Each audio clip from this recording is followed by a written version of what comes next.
जय Hind.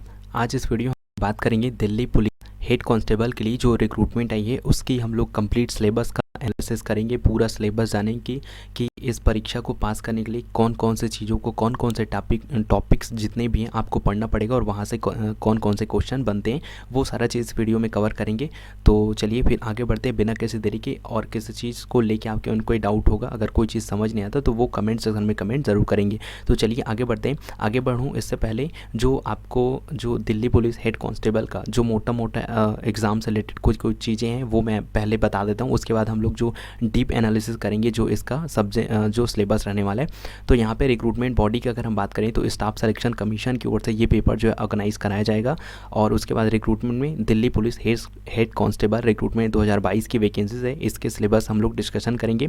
Exam date की अगर हम बात करें तो एग्ज़ाम जो है देख सकते हैं यहाँ पे सितंबर में होने के चांसेस हैं। देन उसके बाद कैटेगरी, तो यहाँ पे हम लोग सिलेबस का डिस्कशन करेंगे। एग्ज़ाम लेवल जो है आपका नेशनल लेवल पे रहने वाला है। मोड ऑफ एग्ज़ाम का तो ऑनलाइन एग्जामिनेशन होगा। अगर हम लोग बात करें क्वेश्चन की तो 100 क्वेश्चंस आपको देखने को मिलेगा और मार्किंग स्कीम है, प्रत्येक क्वेश्चन के लिए 1 अंक निर्धारित किया जाएगा। अगर हम बात करें यहाँ पे सिलेक्शन प्रोसीजर की तो सबसे पहले आपको कंप्यूटर बेस्ड सीबीटी टेस्ट जो होता है ऑब्जेक्टिव टाइप का वो टेस्ट क्लियर करना होगा। फिर उसके बाद जो पीटी और पी और एमटी जो टेस्ट होता है फिजिकल इंड्योरेंस और मेजरमेंट टेस्ट होते हैं, आपको उसको क्लियर करना होगा। फिर उसके बाद आपका टाइपिंग टेस्ट होता है। फिर उसके बाद कंप्यूटर फॉर्मेटिंग टेस्ट होता है। ऑफिशियल वेबसाइट में अगर आप विजिट करना चाहते हैं तो उसका लिंक आपको वीडियो के डिस्क्रिप्शन में प्रोवाइड करा दिया जाएगा। आप वहाँ पे जाके ऑफिशियल वेबसाइट में विजिट कर सकते हैं।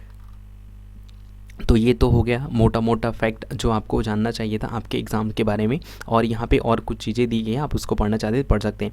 यहाँ पे अगर मैं बात करूँ सबसे पहला जो होता है कंप्यूटर बेस्ड एग्जामिनेशन टेस्ट होता है वो 100 मार्क्स का होगा। उसके बाद यहाँ पे जो पीईटी जो फिजिकल इंड्योरेंस और मेजरमेंट टेस्ट होता है दिल्ली पुलिस जो कंडक्ट कराती है वो केवल क्वालिफाइंग नेचर का होता है, इसमें कोई भी मार्क्स आपको नहीं दिया जाता।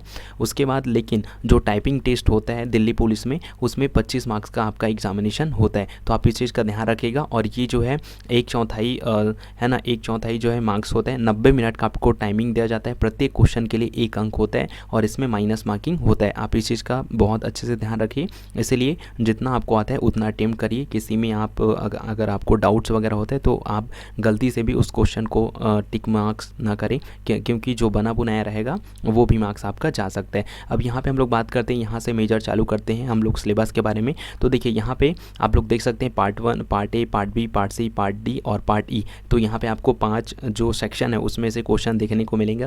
पार्ट ए की अगर मैं बात करूँ तो यहाँ पे जनरल अवेयरनेस आता है जिसमें आपको 20 क्वेश्चन दिखेंगे 20 नंबर का। उसके बाद क्वांटिटी एप्टीट्यूड हो गया, उसमें से 20 क्वेश्चन आएंगे 20 नंबर का।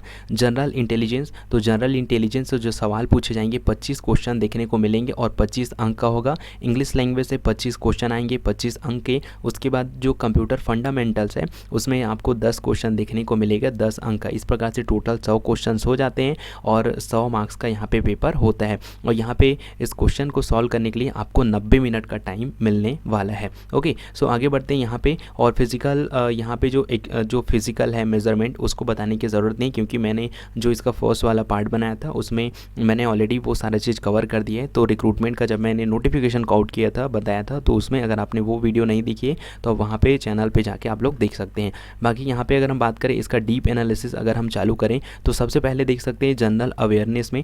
तो जनरल अवेयरनेस में क्या क्या पढ़ना पड़ेगा वो देख लेते हैं हम लोग।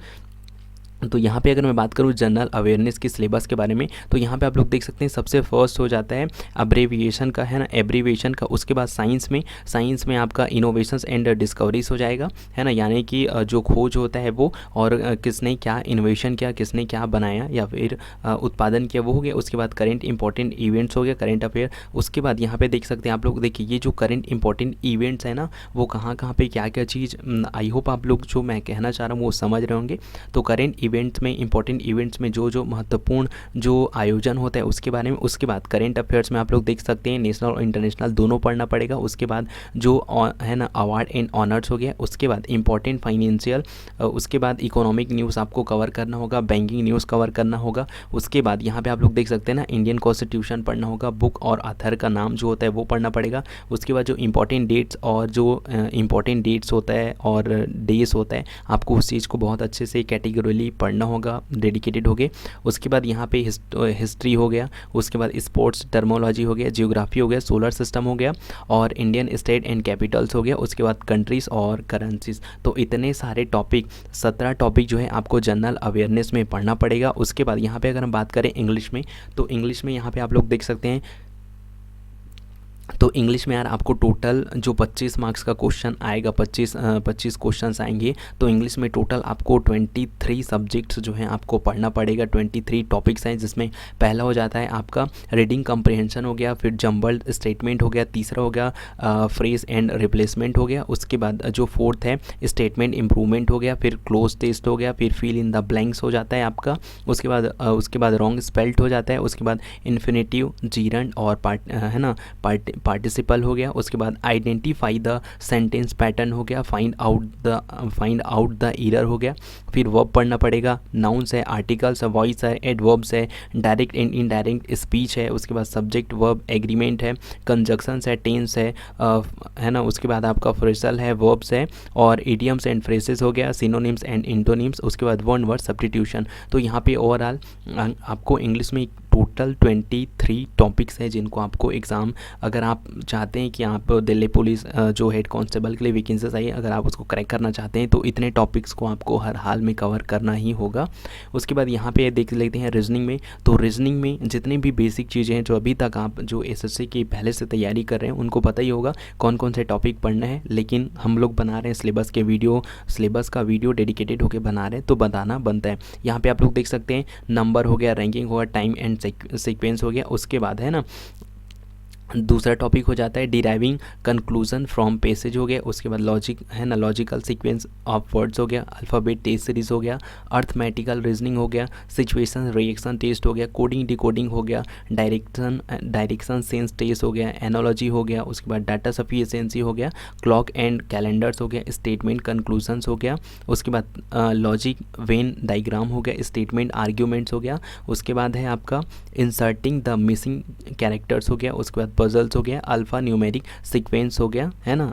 तो इतने सारी टॉपिक्स हैं रीजनिंग में, आपको टोटल 17 टॉपिक्स हैं जिनको आपको कवर करना होगा। इतने ही टॉपिक्स से आपको क्वेश्चन देखने को मिलेंगे। अब यहाँ पे हम लोग बात करते हैं क्वांटिटी एप्टीट्यूड्स में। तो क्वांटिटी एप्टीट्यूड्स में यहाँ पे देख सकते हैं आप लोग नंबर सिस्टम है। तो नंबर सिस्टम के अंतर्गत यहाँ पे कंप्यूटेशन ऑफ होल नंबर, उसके बाद डेसिमल एंड फ्रैक्शन हो गया, रिलेशनशिप बिटवीन नंबर्स, ये हो गया आपका नंबर सिस्टम से। उसके बाद फंडामेंटल अर्थमेटिक ऑपरेशन से परसेंटेज हो गया, रेशियो एंड प्रोपोर्शन हो गया, उसके बाद स्क्वायर रूट्स हो गया, एवरेज हो गया, उसके बाद इंटरेस्ट हो गया। इंटरेस्ट में आपको सिंपल इंटरेस्ट और कंपाउंड इंटरेस्ट दोनों को, जो कि अभी तक आप लोग पढ़ते आ रहे हैं, उसको भी पढ़ना होगा। उसके बाद प्रॉफिट एंड लॉस हो गया, उसके बाद डिस्काउंट हो गया, पार्टनरशिप हो गया, बिजनेस हो गया, मिक्सचर एंड एलिगेशंस हो गया, उसके बाद टाइम एंड डिस्टेंस हो गया, टाइम एंड वर्क हो गया। तो फंडामेंटल अर्थमेटिक ऑपरेशन से आपको इतने सारे टॉपिक्स को पढ़ना पड़ेगा। उसके बाद एल्जेब्रा में आप लोग देख लीजिए, एल्जेब्रा में यहाँ पे basic algebraic identities of school algebra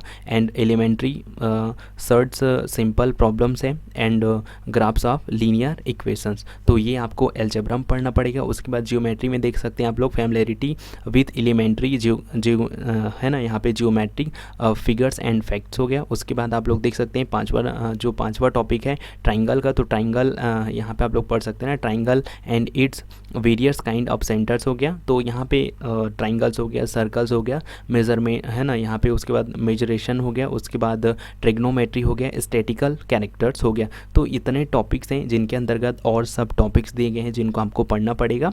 और उसके बाद देख लीजिए यहाँ पे कंप्यूटर फंडामेंटल्स। तो कंप्यूटर फंडामेंटल्स में आपको बेसिकली क्या क्या पढ़ना पड़ेगा ये मैं बता देता हूँ। तो सबसे पहला टॉपिक हो जाता है एलिमेंट्स ऑफ वर्ड प्रोसेसिंग, जिसमें आपको वर्ड प्रोसेसिंग है ना बेसिक्स पढ़ना पड़ेगा। उसके बाद ओपनिंग एंड क्लोजिंग डॉक्यूमेंट्स हो गया, टेक्स्ट यहाँ पे टेक्स्ट क्रिएशंस हो गया, फॉर्मेटिंग हो गया, formatting the text and presentation features. यानी कि कहने का यहाँ पे कहने का बेसिक मतलब ये हो जाता है कि आपको elements of the word processing में एमएस वर्ड को कंप्लीट पढ़ना होगा, टेक्स्ट को कैसे अरेंज करते हैं, कैसे क्रिएट करते हैं, फॉर्मेटिंग कैसे करते हैं, प्रेजेंटेशन पीपीटी कैसे बनाती है, ये सारा जो फीचर्स होता है ना बेसिकली आपको उसको पढ़ना पड़ेगा वर्ड प्रोसेसिंग में। उसके बाद एमएस एक्सेल्स में, तो एमएस एक्सेल में आप लोग देख सकते हैं स्प्रेडशीट को पढ़ना पड़ेगा। उसके बाद बाद एडिटिंग ऑफ सेल्स हो गया, फंक्शंस ऑफ फार्मूलास, तो ये सारा चीज़ है आपको एक्सेल में पढ़ना पड़ेगा। देन उसके बाद कम्युनिकेशंस हो गया, कम्युनिकेशन में बेसिक ईमेल कैसे भेजते हैं और रिसीव कैसे करते हैं, और उसके बाद emails and it's related functions. Okay, उसके बाद जो फोर्थ नंबर के है जो इंटरनेट से है कि इंटरनेट क्या होता है, उसके बाद जो डब्ल्यू डॉट होते हैं एंड वेब ब्राउज़र्स कैसे, जैसे वेब ब्राउज़र्स में इंटरनेट सर्विसेज, इंटरनेट हो गया, सर्विसेज हो गया, सर्विसेज ऑन इंटरनेट हो गया, फिर यूआरएल हो गया, एचटीटीपी हो गया, एफटीपी हो गया, वेबसाइट्स क्या होता है, ब्लॉग्स कैसे काम करते हैं, क्या होता है वेब ब्राउजिंग, क्या होता है और सॉफ्टवेयर क्या होता है, सर्च इंजन क्या होता है, चार्ट, और उसके बाद वीडियो कॉन्फ्रेंसिंग है ना, वीडियो कॉन्फ्रेंसिंग और ई बैंकिंग। तो ये सारा चीज़ टॉपिक्स है जिसको आपको पढ़ना पड़ेगा। ये सारे टॉपिक्स इस तरह से कवर हो जाते हैं आपके कंप्यूटर फंडामेंटल्स के। तो आई होप जो सिलेबस था मैंने उसको आप सभी के नॉलेज के पर्सपेक्टिव से बताने का प्रयास किया। बाकी सिलेबस के अकॉर्डिंग और कोई दिक्कत होगा तो प्लीज़ आप लोग कमेंट सेक्शन में कमेंट ज़रूर करिएगा।